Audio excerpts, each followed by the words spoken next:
Pemirsa, terima kasih Anda masih di iNews Pagi bersama dengan saya Camar Henda dan rekan saya Ayanufus. Dan demikian tadi adalah berita pilihan dalam iNews Pagi hari ini. Kita akan ke informasi selanjutnya berkaitan dengan kebakaran yang diduga akibat obat nyamuk bakar di sebuah toko bangunan di Kabupaten Bekasi, Jawa Barat hingga terbakar. Iya, sementara itu di Samarinda, Kalimantan Timur, pemirsa, seorang pria Parubaya meninggal usai terjebak dalam kebakaran.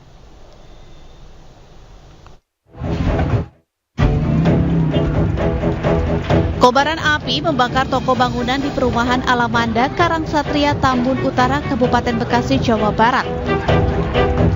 Kebakaran diduga karena pemilik toko bangunan menggunakan obat nyamuk bakar. Percikan api merembet ke bahan material yang mudah terbakar, sehingga membuat api dengan cepat menjalar ke seluruh isi bangunan. 3 mobil pemadam kebakaran dari Kabupaten Bekasi dibantu 1 unit mobil pemadam kebakaran dari Kota Bekasi membantu memadamkan api. Nyamuk yang mati, obat nyamuk kecil. Awalnya percikan kecil karena ini bahan-bahan banyak yang terbakar, material mudah terbakar, jadi cepat merambat gitu loh. Informasi pertama dari situ. Dari obat nyamuk. Obat nyamuk kayak dugaan sementara bang. Sementara obat nyamuk. Kalau material ini emang kosong bang. Material kebetulan kosong, biasanya ada yang di atas, cuma karena kebetulan lagi nggak ada, jadi alhamdulillah kan nggak ada orang gitu loh. Jadi di dalam kosong. Kita belum bisa menentukan karena masih berjalan. Jadi mungkin nanti dari pihak kepolisian yang akan menyelidiki Pak. Ini objek yang terbakar apa sih bang? Untuk objek terbakar di sini material bangunan ya bang. Jadi agak lama karena memang banyak material bahan-bahan kayu bang. Jadi agak lama juga kita untuk memadamkannya. Penyebab pasti kebakaran masih dalam proses penyelidikan petugas kepolisian. Tidak ada korban jiwa, namun kerugian diperkirakan ratusan juta rupiah. Dari Kabupaten Bekasi, Jawa Barat, Didik Junaidi, iNews melaporkan.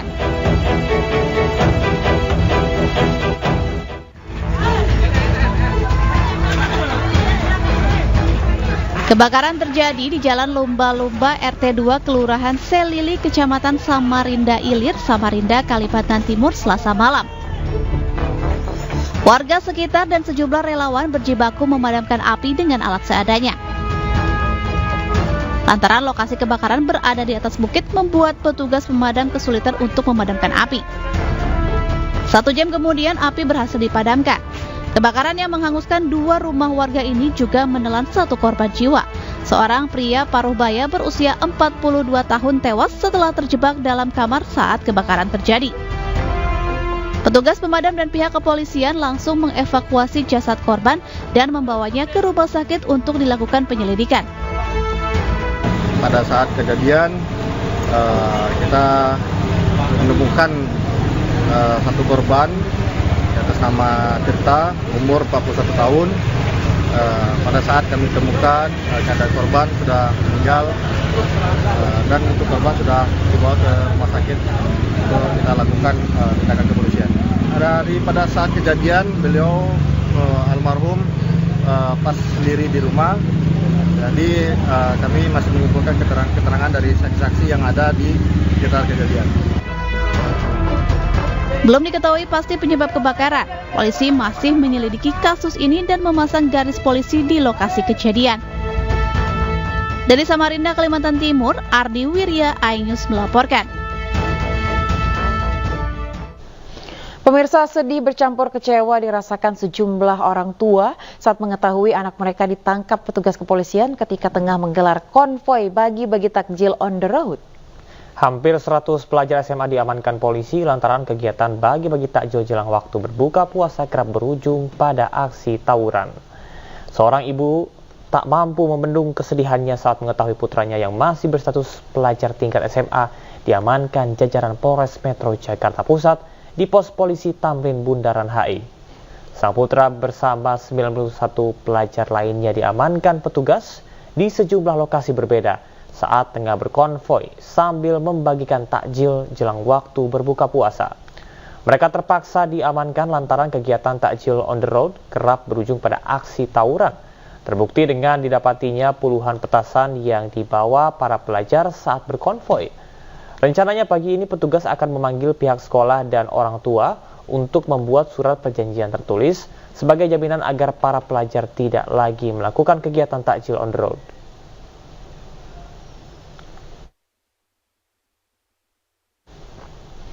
Ya, pemirsa, polisi menangkap pelaku pencabulan terhadap anak kandungnya di kawasan Cilangkap, Jakarta Timur. Dugaan pencabulan ini menjadi ramai lantaran sang ibu kandung korban memviralkan kasus yang dialami buah hatinya di media sosial. SN, petugas honorer Dinas Pemadam Kebakaran Sektor Jakarta Timur yang tega mencabuli anak kandungnya, telah diamankan pihak kepolisian Polda Metro Jaya di rumahnya di kawasan Cilangkap, Jakarta Timur pada Selasa siang. Saat ini tersangka masih diperiksa secara intensif untuk dimintai keterangan terkait kasus dugaan pencabulan itu. Setelah diamankan oleh penyidik, kemudian dilakukan pemeriksaan kesehatan. Saat ini tersangka sedang dilakukan pemeriksaan oleh penyidik. Diketahui sebelumnya PA, ibu kandung korban, menceritakan dugaan pencabulan yang dialami anak kandungnya yang masih berusia 5 tahun di media sosial. Dalam unggahan itu ia menjelaskan peristiwa ini terjadi pada saat buah hatinya menginap di rumah ayahnya di kawasan Jakarta Timur. Dari Jakarta, Helmi Sajangbati, iNews melaporkan.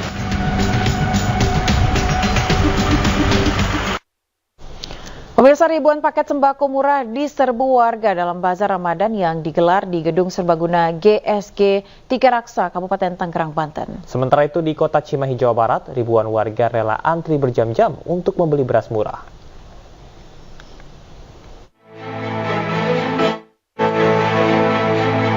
Jelang Hari Raya Idul Fitri 2024, warga Tiga Raksa rela antri sejak pagi demi dapat membeli paket sembako murah di Bazar Ramadan yang disediakan pemerintah Kabupaten Tangerang, Banten. Paket sembako yang dijual seharga Rp50.000 per paket berisi beras 3 kg, tepung terigu, gula, minyak goreng, dan margarin. Diketahui, untuk menghindari kericuhan, warga terlebih dahulu harus membeli kupon dari petugas. Sembako. Berapa harganya? 50.000. Oh, dapatnya apa aja sih, Bu? Beras, tepung, minyak, sama gula. Dibanding dengan harga pasar, lebih murah mana, Bu? Lebih murah inilah. Di Ramadan ini kita ingin berbagi rasa kepada masyarakat sekitar. Mudah-mudahan dengan adanya bazar murah ini, minimal kita bisa meringankan beban masyarakat di sekitar kita yang... Dalam bazar Ramadan dan pasar murah ini, selain menyediakan paket sembako murah, juga tersedia paket makanan dan kue lebaran, serta menu berbuka puasa.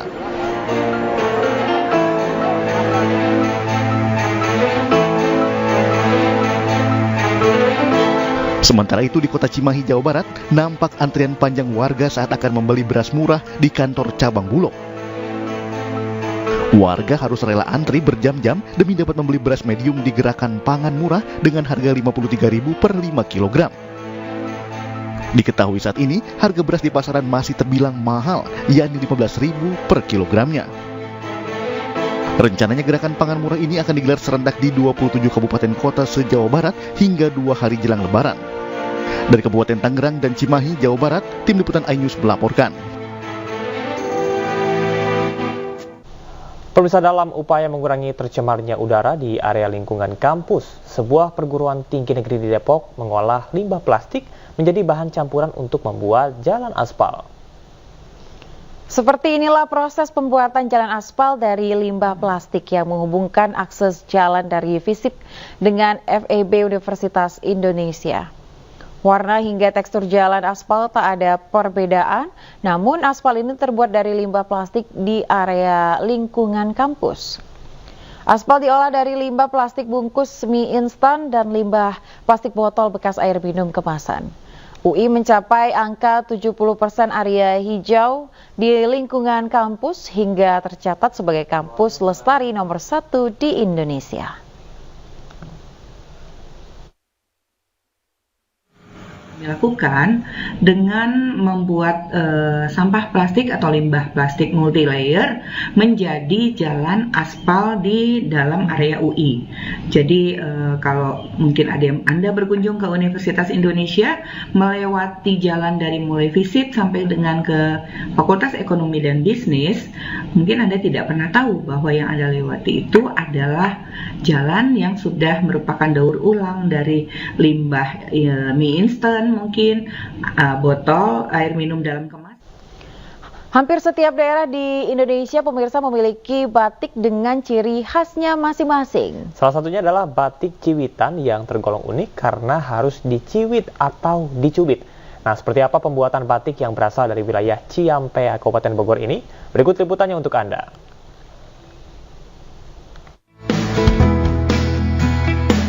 Batik Ciwitan pertama kali diprakarsai oleh Eka Harijayanti sejak tahun 2012 di wilayah Ciampea, Kabupaten Bogor, Jawa Barat.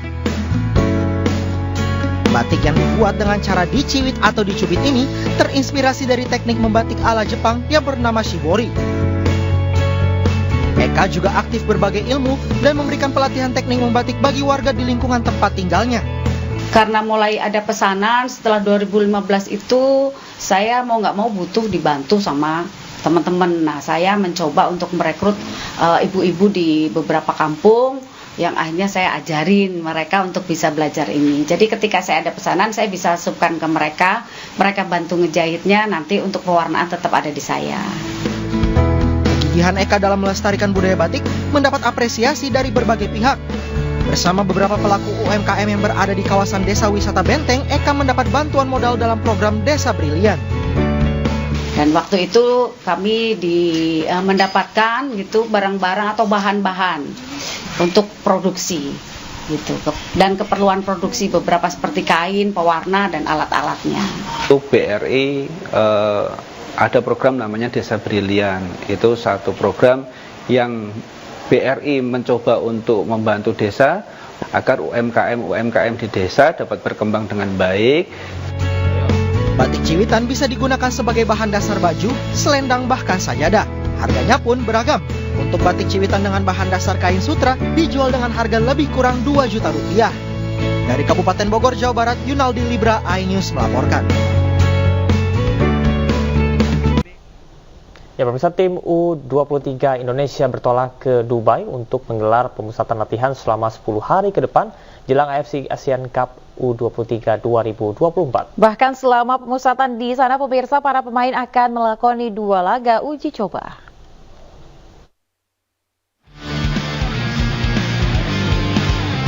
Tim U23 Indonesia terbang ke Dubai, Uni Emirat Arab dari Bandara Soekarno-Hatta, Tangerang, Banten untuk menggelar pemusatan latihan selama 10 hari.